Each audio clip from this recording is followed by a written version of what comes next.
गुजारिश यही है कि तेरे नाम से इब्तिदा कर रहा हूँ।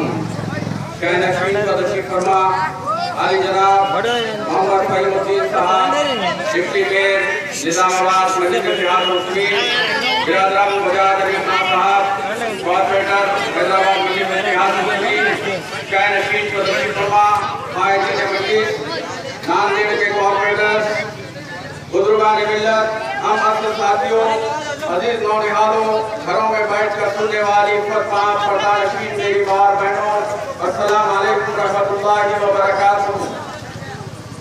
अजीज़ान मोहतरम, मजलिस इत्तेहाद मुस्लिमीन का ये अदनाहा कारकुन सरजमीन हैदराबाद से सैकड़ों मील का सफर तय करते हुए हैदराबाद के लाखों मुहिब्बान मंजिल का आपकी खिदमत में सलाम देकर हाजिर हुआ है। और हैदराबाद के मुहिब्बान मंजिल से आपके नाम एक बयान भेजा है। वो बयान है आपके लिए इत्तेहाद का, वो बयान है आपके लिए शऊर का, वो बयान है आपके लिए मिली बेदारी का, वो बयान है आपकी सफों में इत्तेहाद का, वो बयान है मजलिस इत्तेहाद मुस्लिमीन के परचम तले आपको जमा करने का। यकीनन इंतखाबात का जमाना है। महाराष्ट्र की सरजमीन पर इलेक्शन होने जा रहे हैं। ऐसे हाल माहौल में मुख्तलिफ जमातें आपकी दरमियान में हाजिर हो रही है, आपकी बस्तियों में गश्त किए जा रहे हैं, आपके दौलत कदम पर हाजिर होकर कासे गदाई लिए हुए आपसे वोट की भीख मांग रहे हैं। लेकिन अजीजान मोहतरम, बाहिसियत एक बाशऊर राय दहिंदे के, बाहिसियत एक जिंदा मिल्लत से ताल्लुक रखने वाले फर्द वाहिद के, बाहिसियत एक जिम्मेदार हिंदुस्तानी शहरी के, आपका फर्ज मनसबी बनता है कि अपने कीमती हथियार को इस्तेमाल करने से पहले पूरा गौर और फिक्र कीजिए, पूरी संजीदगी के साथ जायजा लीजिए कि कौन सी जमात आपके वोट की हकदार है, कौन सा उम्मीदवार आपके वोट का हकदार है। यकीनन अजीजान गिरामी, हिंदुस्तान एक जमहूरी मुल्क है, एक सेकुलर मुल्क है। यहाँ पर हर तबके को, हर मजहब के मानने वालों को अपनी जमात कायम करने की इजाजत है और हर हिंदुस्तान का शहरी इन इंतखाबात में हिस्सा लेने का हक रखता है।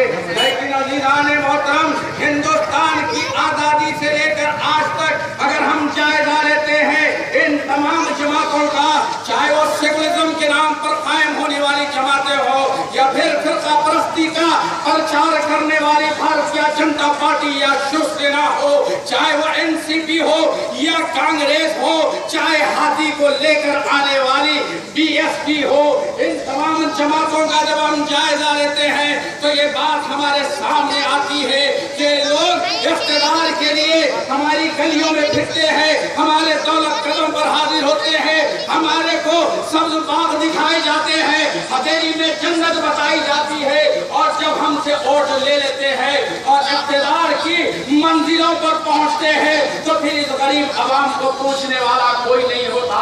लेकिन अजीज़ान मोहतरम, हिंदुस्तान की इन तमाम जमातों में मजलिस इत्तेहाद मुस्लिमीन को इम्तियाज हासिल है। मजलिस इत्तेहाद मुस्लिमीन ये एजाज रखती है कि मजलिस इत्तेहाद मुस्लिमीन सिर्फ इंतखाबात के जमाने में अवाम के दरमियान में नहीं आती, बल्कि साल के 365 दिन के 24 घंटे, चाहे शबे तैयूर का सन्नाटा हो या फिर दिन की चलचिलाती हुई धूप हो, चाहे शहर में अमन और अमान का माहौल हो या पुलिस की सनसनाती हुई गोलियां उनकी बंदूकों से निकलकर इंसानी सिरों को चीर रही हो, मजलिस इत्तेहाद मुस्लिमीन हालात की परवाह नहीं करती, बल्कि जब कहीं भी, जहां कहीं भी कोई मजलूम आवाज देता है तो मजलिस इत्तेहाद मुस्लिमीन की क़यादत लब्बैक कहते हुए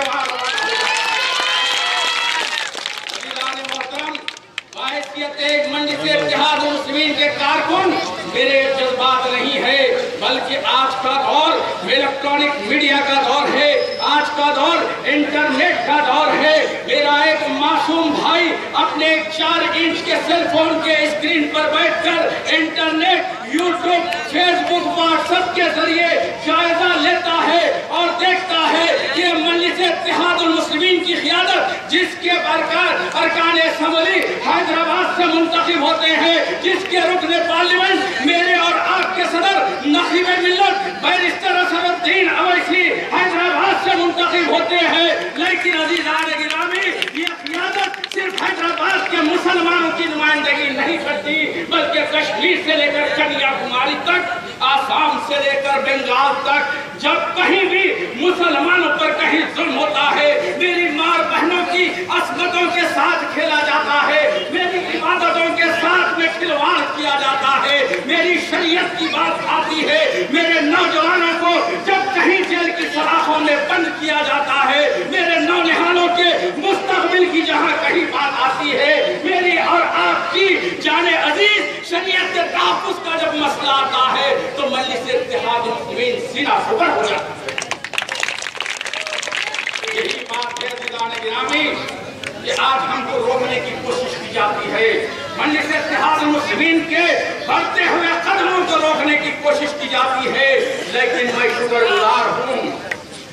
शुक्रगुजार हूँ आपकी इस रियासत महाराष्ट्र की साबिक़ा कांग्रेस और एनसीपी हुकूमत का।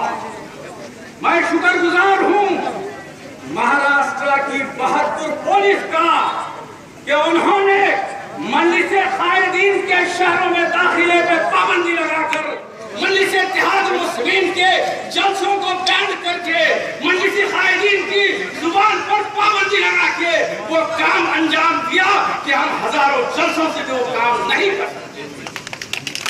अरे पुलिस वालों सुन लो, शिवसेना वालों सुन लो, एनसीपी वालों तुम भी सुन लो, कांग्रेस के बूढ़ों तुम भी सुन लो। यकीनन तुम इख्तिदार के नशे में, हुकूमत के नशे में हमारे जलसों पर पाबंदी लगा सकते हो, हमारी जुबानबंदी कर सकते हो, हमारी क़ियादत पर इल्जामात के बौछार कर सकते हो।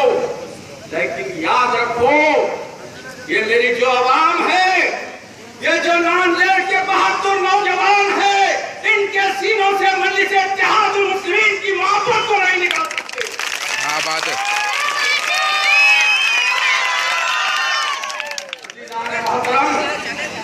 मजलिस को क्यों रोका जाता है? इसलिए रोका जाता है कि मजलिस इंसाफ की बात करती है। मजलिस इत्तेहादुल मुस्लिमीन जालिम और जाबिर हुक्मरानों के सामने नहीं झुकती। अरे जब हिंदुस्तान की सरजमीन पर मनहूस मोदी की हुकूमत आई तो सारी जमातों के कायदीन के मुंह पर ताले लग गए। बड़े बड़े खतावर हिंदुस्तान के नेता जुबान खोलने से घबरा रहे थे, किसी में हिम्मत नहीं थी कि ठहर कर इस जालिम हुकूमत के खिलाफ लबकुशाई कर सके। लेकिन कुर्बान जाइए मेरे और आपके सदर नकीब मिल्लत बैरिस्टर असदुद्दीन अवैसी साहब पर, जिन्होंने पार्लियामेंट में उठकर कहा कि भारतीय जनता पार्टी की हुकूमत सुन लो कि मजलूमों की आवाज बुलंद करने वाला दखन का ये शेर नकीब मिल्लत बैरिस्टर असदुद्दीन अवैसी अभी जिंदा है।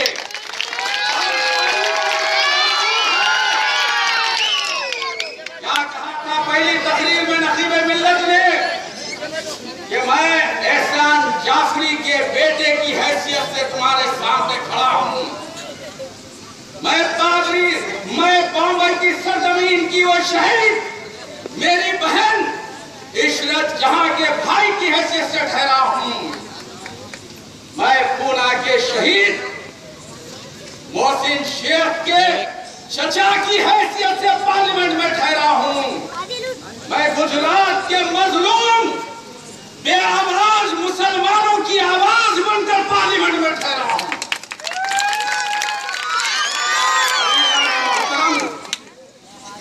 ये बात कहने के लिए जिगर चाहिए, अज़्म चाहिए, हौसला चाहिए। ये कोई और नहीं कर सकता, ये मजलिस इत्तेहाद मुस्लिमीन की क़ियादत ही कर सकती है।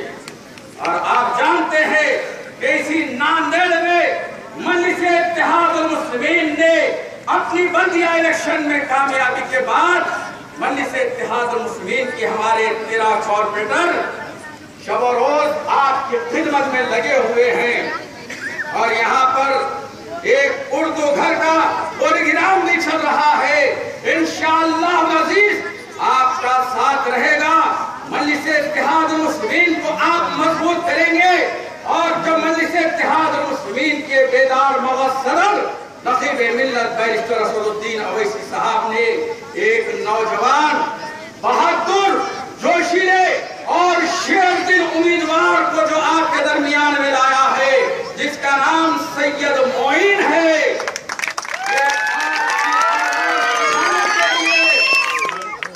महाराष्ट्र की असेंबली में पहुंचेंगे तो यकीन मानिए अब तक आपने भगोड़ों को मुंतखब करके भेजा है। शेरों की तरह जिनसे डकारा नहीं जाता, इज्जत की तरफ उन्हें पुकारा नहीं जाता, मैं खाने इकराम उन्हें पीने नहीं देती, ये दुनिया किसी नामर्द को जीने नहीं देती, को जीने नहीं देती। आज हम एक मर्द मुजाहिद को अपना नुमाइंदा बनाकर महाराष्ट्र की असेंबली में भेजने का अज़्म कर चुके हैं। तो इंशाअल्लाह यहाँ से आपके महाराष्ट्र के मुसलमानों की तारीख का एक नया भाग शुरू होने वाला है। 15 तारीख के दिन आपके अपने एक वोट का इस्तेमाल मजलिस इत्तेहाद मुस्लिमीन के उम्मीदवार हाजी जनाब सैयद मोइन साहब के हक में होना चाहिए, जिनका इम्तियाजी निशान पतंग है। पतंग पर मोहर लगाकर, पतंग के निशान पर बटन दबाकर मजलिस उम्मीदवार को कामयाब बनाइए और नक़ीब मिल्लत बैरिस्टर असदुद्दीन अवैसी साहब के हाथ मजबूत कीजिए। बहुत की शेरे चमन फूल चुने शाद रहे, जाता हुए मुहिब्बान मजलिस